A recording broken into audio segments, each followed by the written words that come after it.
తాకట్లో ఉన్న మీ బంగారాన్ని విడిపించి ఆ రోజు ఆన్లైన్ రేటుకి కొంటాం. Sharma gold company. నమస్కారం, వెల్కమ్ టు సుమన్ టీవీ. నేను గీతాంజలి. శ్రావణ మాసం వచ్చేసింది. ప్రతిరోజు విశేషమే. సోమవారం నుంచి మొదలు పెడితే మళ్ళీ ఆదివారం వరకు కూడా చాలా ప్రత్యేకంగా ఉంటుంది అని అంటారు. ఇక మంగళవారాలు, శుక్రవారాలు అయితే చెప్పనవసరం లేదు. ఇక వీటన్నిటితో పాటుగా శ్రావణ శనివారాలు కూడా చాలా విశేషంగా పూజలు చేసుకోవచ్చు, స్వామి అనుగ్రహాన్ని పొందొచ్చు అని చెప్తారండి. అందులో ముఖ్యంగా మొదటి శ్రావణ శనివారం రోజున ఎంతో విశేషమని, ప్రత్యేకంగా పిల్లల్లో కొంతమందిలో మనం చూస్తున్నాం, అలాగే పెద్దవాళ్ళలో కూడా వినికిడి సమస్యలు చాలా సడన్గా వస్తూ ఉంటాయి. వాళ్ళకి ఎన్నో ఏళ్లుగా తగ్గని వాళ్ళు ఉంటారు, పుట్టినప్పటి నుంచే పిల్లలకి సమస్యలు ఉన్న వాళ్ళు ఉంటారు, అలాగే సర్ప సంబంధ దోషాలు ఉన్న వాళ్ళు కూడా ఉంటారు. అలాంటి వాళ్ళకి ఒక చక్కటి పరిహారం చేసుకుంటే గనక వాళ్ళకి ఖచ్చితంగా ఆ సమస్యల నుంచి బయటపడతారని చెప్తున్నారు ప్రముఖ జ్యోతిష్యులు బ్రహ్మశ్రీ నందిబట్ల శ్రీహరి శర్మ గురువు గారు. మరి వారితో మాట్లాడి ఆ పరిహారాలు ఏమిటో, అలాగే ఈ శ్రావణ శనివారం అసలు ఏం చేయాలో తెలుసుకుందాం. గురుగారు నమస్కారం అండి. వాగర్థావేవ సంపృక్తౌ వాగర్థ ప్రతిపత్తయే జగతః పితరౌ వందే పార్వతీ పరమేశ్వరౌ. ఆదిత్యాయ చ సోమాయ మంగళాయ బుధాయ చ గురుశుక్ర శనిభ్యశ్చ రాహవే కేతవే నమః. శృంగేరి జగద్గురు పీఠాధిపతులకి, కంచి పీఠాధిపతులకి నమస్కారములు తెలియజేసుకుంటూ కార్యక్రమాన్ని ప్రారంభిద్దాం. గురుగారు, శ్రావణ శనివారం అసలు ఆ రోజు ప్రత్యేకత మాట్లాడుకుందాము. ఆ రోజు ఉన్నటువంటి నక్షత్రం కానీ తిథి కానీ ఏమిటి, విశేషమా, దేనికి విశేషం తెలియచేయండి. శ్రావణ శనివారం ఈ నెల అనగా జూలై 26వ తారీఖు రోజున వస్తుందమ్మా.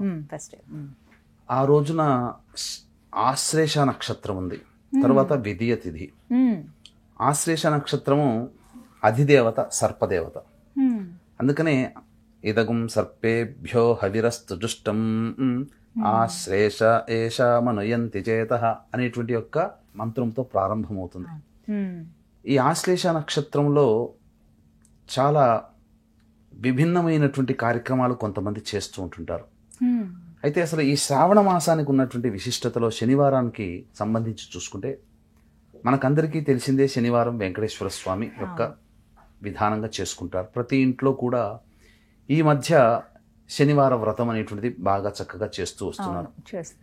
అంటే ఏంటి, శ్రావణ శనివారంలో 7 శనివారాల వ్రతం అని చెప్పి చేస్తున్నారు. అది చేయడం ద్వారా వెంకటేశ్వర స్వామి యొక్క అనుగ్రహం కలగడం వల్ల కలియుగంలో పిలిస్తే పలికే దైవం వెంకటేశ్వర స్వామి కాబట్టి ఆయన అనుగ్రహం కలిగితే ధన ప్రవాహం వస్తుంది, రాజకీయ పదవులు లభిస్తాయి, ఉద్యోగాలు లభిస్తాయి, కోరుకున్నవన్నీ కూడా సంప్రాప్తమవుతాయి, ముఖ్యంగా వివాహాలు కూడా జరుగుతాయి. కాబట్టి ఈ యొక్క శ్రావణ మాసంలో శనివారాలు ఆ స్వామి వెంకటేశ్వర స్వామి ఆరాధన, అఖండ దీపారాధన చేయవచ్చు. కాబట్టి పొద్దున్నే లేచి సూర్యోదయం కంటే ముందే లేచి కాలకృత్యాలు తీర్చుకొని బ్రహ్మముహూర్తంలో స్వామివారి మేలుకొల్పు ఉంటుంది. కాబట్టి చక్కగా ఆ స్వామివారి చిత్రపటానికి చక్కగా కొబ్బరికాయ కొట్టి, ఆ కొబ్బరికాయలో ఆవు నేతితో దీపారాధన చేసి ఆ యొక్క దీపం అఖండ దీపారాధన చేయవచ్చు. స్వామివారి సుప్రభాతము, స్వామివారి అష్టకాలు ఇవన్నీ చదువుకోవచ్చు. విష్ణు సహస్రనామ పారాయణం చేసే విధానం ఉంటుంది. అది స్వామివారికి ముడుపు కట్టి ఆ యొక్క 7 శనివారాలు అయిపోయిన తర్వాత దగ్గరలో ఉన్నటువంటి క్షేత్రంలో వెళ్లి ఆ ముడుపు సమర్పించి రావచ్చు. ప్రారంభించవచ్చండి, మొదటి శ్రావణ మాసాన్ని ప్రారంభించవచ్చు. అయితే ఇంకా విశేషంగా కొన్ని దోషాలతో కూడుకున్నటువంటి వాళ్ళకి శ్రావణ శనివారాలు చాలా విశేషం. ముఖ్యంగా గమనించుకున్నట్లయితే ఇప్పుడు శని మీనరాశిలో సంచారం చేస్తున్నాడు కదమ్మా. ఏలిన శని ప్రభావం కుంభ, మీన, మేషరాశి వారికి ఉంది. కంటక శని ప్రభావం మిథున రాశి వారికి ఉంది. సప్తమ శని ప్రభావము కన్యా రాశి వారికి ఉంది. అలాగే అర్ధాష్టమ శని ప్రభావము ధనుసు రాశి వారికి ఉంది. యోగ శని ప్రభావం కర్కాటక రాశి వారికి, అలాగే వృశ్చిక రాశి వారికి ఉంది. కాబట్టి వెరసి మేష, మిథున, కర్కాటక, సింహ, కన్య, వృశ్చిక, ధనుసు, కుంభ, మీన రాశుల్లో జన్మించిన వారికి శని ప్రభావం ఉంటుంది. కాబట్టి ఈ శని దోష నివారణ కూడా ప్రదోషకాల సమయంలో శనీశ్వర పూజ అనేటువంటి శనీశ్వర వ్రతం అనేది కూడా ఉంటుంది. అది 19 శనివారాలు కానీ లేదా 8 శనివారాలు కానీ చేయవచ్చు. ఇలా చేసిన ఈ రాశుల్లో చెప్పినటువంటి రాశుల్లో జన్మించినటువంటి వాళ్ళకి శని ప్రభావం తగ్గుముఖం పడుతుంది. పైగా జూలై 13 నుంచి శని వక్రీకరించాడు కాబట్టి ప్రభావం ఏమైపోతుంది, కర్కాటక రాశి వారికి అష్టమ శని దోషం వస్తుంది, వృశ్చిక రాశి వారికి అర్ధాష్టమ శని దోషం, మకర, కుంభ, మీన రాశి వారికి ఏలినాడు శని దోషం, వృషభ రాశి వారికి కంటక శని దోషం, సింహ రాశి వారికి చూసుకుంటే సప్తమ శని దోషం, మళ్ళీ ఈ మిథున రాశికి, తులారాశికి చూసుకుంటే యోగ శని దోషం.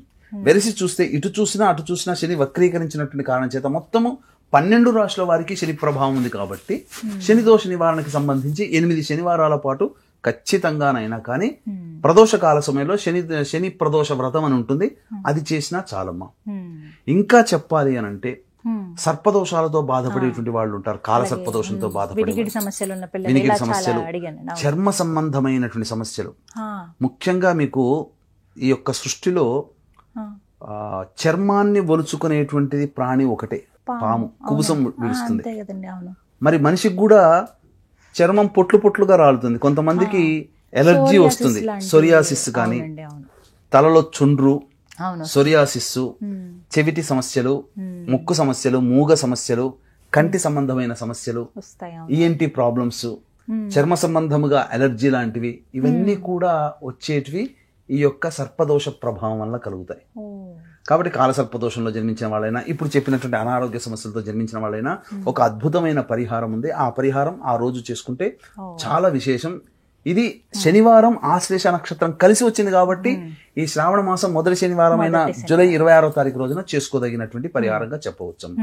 అయితే వీక్షించేటువంటి ప్రేక్షకులు కూడా ఈ యొక్క ఆగస్టు 8వ తారీఖు రోజున పౌర్ణమితో కూడుకున్నటువంటి వరలక్ష్మి వ్రతం శుక్రవారం మరియు ఈ యొక్క శ్రవణ నక్షత్రం కూడా కలిసి వచ్చింది కాబట్టి వ్రతం ఆచరించే ప్రతి మహిళ ఈ శ్రావణ మాసంలో గొప్పగా చేసుకుంటారు. వాళ్ళకి ఆ లక్ష్మీ అనుగ్రహం అతి త్వరగా సంప్రాప్తించాలనే ఉద్దేశంతో షోడశ లక్ష్మి హోమము ఈ మేష మిథున కర్కాటక సింహ కన్య వృశ్చిక ధనుసు కుంభ మీన రాశుల్లో జన్మించినటువంటి వారికి శనిదోష నివారణ హోమాలన్నింటినీ జరిపించి తామర మాల మీకు అందివ్వడం జరుగుతుంది.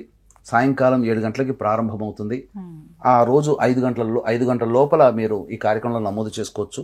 అవకాశం ఉన్న వాళ్ళు కార్యక్రమ తదనంతరం కాంటాక్ట్ చేసి ఆ హోమంలో ఎలా నమోదు చేసుకోవాలో పూర్తి వివరాలు తెలుసుకోవచ్చు. ఇక పరిహారం కన్నప్పుడు సర్ప విగ్రహానికి, జంటనాగు సర్ప విగ్రహానికైనా లేదా సుబ్రహ్మణ్య స్వామికైనా ఆవు పాలు, ఆవు నెయ్యి, తేనె ఈ మూడిటితో అభిషేకం జరిపించి చలివిడి నైవేద్యం, కొన్ని ప్రాంతాల్లో చిమిలి అంటారు, అది నైవేద్యంగా పెడితే చాలమ్మా.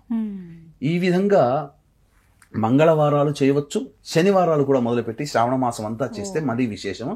మొదలుపెట్టే రోజే సర్ప నక్షత్రమైంది కాబట్టి కాలసర్పదోషంలో జన్మించినటువంటి వాళ్ళు శనివారం నాడు రాహుకాలంలో ఈ యొక్క ఆవ నూనెతో దీపారాధన చేసి చక్కగా సర్ప సంబంధముగా అభిషేకము జరిపించి రాహుకాలంలో సర్ప విగ్రహాన్ని గనక దానం చేసినట్లయితే కాలసర్పదోషం తొలగిపోయి వాళ్ళ యొక్క సంకల్పం నెరవేరుతుందమ్మా.